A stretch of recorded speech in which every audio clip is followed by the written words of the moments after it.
L'idée de l'exposition, c'était de remettre un petit peu en valeur l'œuvre de Joël Stein, qui est l'un des 6 membres du groupe de recherche d'art visuel. Le groupe a existé entre 1960 et 1968, et c'est lui qui anime en grande partie la scène de l'art cinétique pendant toute cette décennie. Il réunit donc 3 artistes français, 3 artistes hispano-américains, dont Julio Leparc, pour les plus connus, François Morellet, Jean-Pierre Ivaral. Et Stein donc, est l'un des 6 membres du groupe, et c'est quelqu'un qui est pratiquement à l'origine de celui-ci en fait, avec François Morellet, puisqu'ils se connaissent dès les années 1950. On est dans les années 1960, donc dans des années de mise en question à tous les niveaux, de quantité de valeur, y compris donc la valeur oratique, le respect, la mythologie qu'on avait construit autour de l'œuvre d'art et du créateur.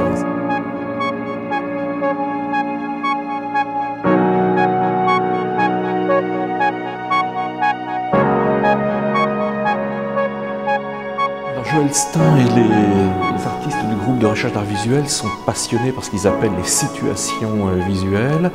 Ils cherchent à explorer l'activité du regard en fait, et donc à mettre le regard dans toutes sortes de situations où celui-ci peut être déconcerté, attiré différemment.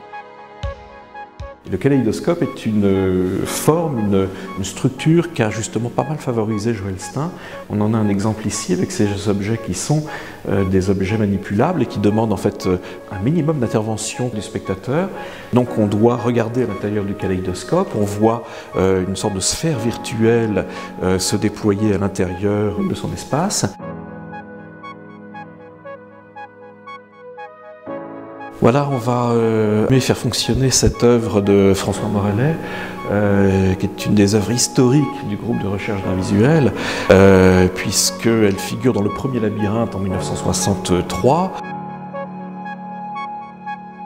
Ce spectateur dont je disais tout à l'heure qu'il fallait le réveiller, l'activer, qui devait être un participant, un acteur de la situation artistique et esthétique, eh bien, il est stimulé ici, surstimulé, de manière à sortir d'une espèce d'état d'aphasie. Morellet disait que voilà, le spectateur devait sortir de son rythme du métro-boulot-dodo quotidien. Donc le choc optique, le choc visuel était là en quelque sorte pour réveiller le spectateur. Voilà, là on est devant une œuvre de Joël Stein qui est caractéristique de ce que l'on appelle l'effet moiré. C'est un effet qui vient en fait de la superposition de trames de lignes, trames de points.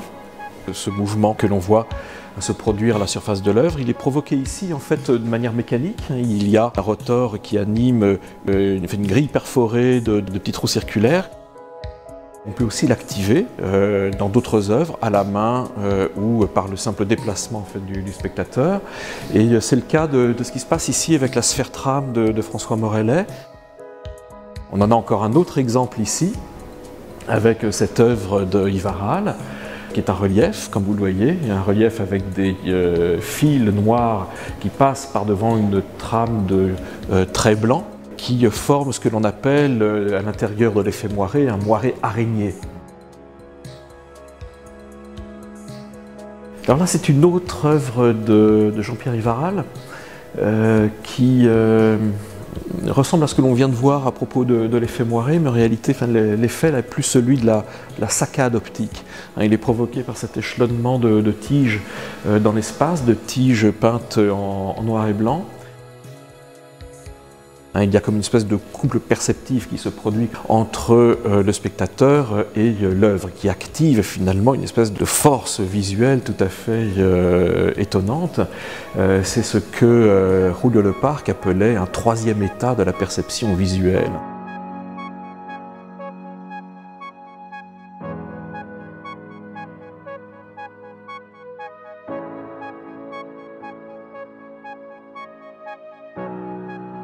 Ici, cette œuvre de François Morellet est une chose pas si bien connue en fait, de son auteur.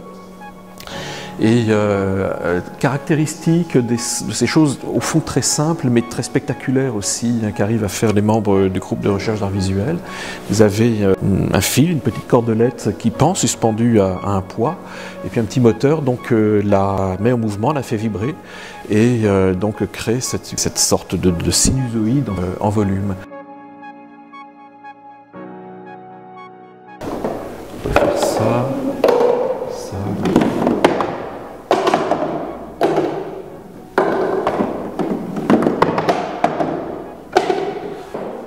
L'objet est ancien, donc c'est le boulier de Joël Stein, qui est un objet qui a figuré dans les labyrinthes du groupe de recherche d'art visuel dans les années 1960 et qui est caractéristique justement de cette attitude ludique que Joël Stein d'ailleurs a beaucoup théorisé. Donc ils s'intéressent tous à cette question du jeu dans l'art. Il se trouve que Joël Stein, un petit peu plus peut-être que les autres, écrit, parlé là-dessus, autour de ces situations hein, qui sont en fait avant tout ludiques et qui vise cette forme de rapport désacralisé à l'œuvre d'art, hein, donc où le spectateur n'est plus simplement ce récepteur un petit peu passif, abîmé dans la contemplation du chef-d'œuvre, hein, donc, mais où il met la main à la pâte hein, d'une certaine manière.